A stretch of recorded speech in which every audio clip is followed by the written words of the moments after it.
I'm often asked, what is a scoliosis? Scoliosis is a bending of your back or your spine from side to side. Typically, your spine should go straight up and down vertically from your sacrum all the way up to your skull. However, during a couple of prime areas of your life, there can be deviations from that. There really are two. One of them happens typically between ages 10 and 15 years of age. It's called idiopathic adolescent scoliosis. It typically develops for an unknown reason. The most common reason would wind up being, though, or thoughts are, is that during this age, the thoracic spine or mid-back starts to flatten. And as your spine flattens from a curve, it looks to develop stability. And if it winds up falling in the front direction, it develops the stability in that direction rather than maintaining it from the side.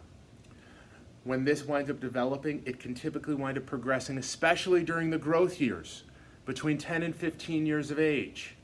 As that growth develops, it can accelerate in a short period of time. As short as a month or two, it could progress 10 to 20 degrees. Now, to be diagnosed as a scoliosis, it does need to have at least 10 degrees of a bend.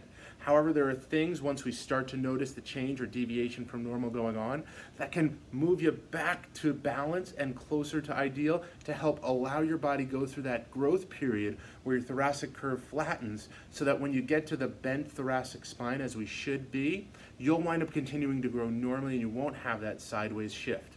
When the curve starts to get to 20 degrees, we start to see interventions being provided, whether it's bracing throughout the day or even potentially starting to think about surgery. However, that's not typically looked at until you have a 40-degree bend. The other type of scoliosis I'll look to speak with you about in another video. Once again, I'm Dr. Greg Gersten with Align Wellness Center.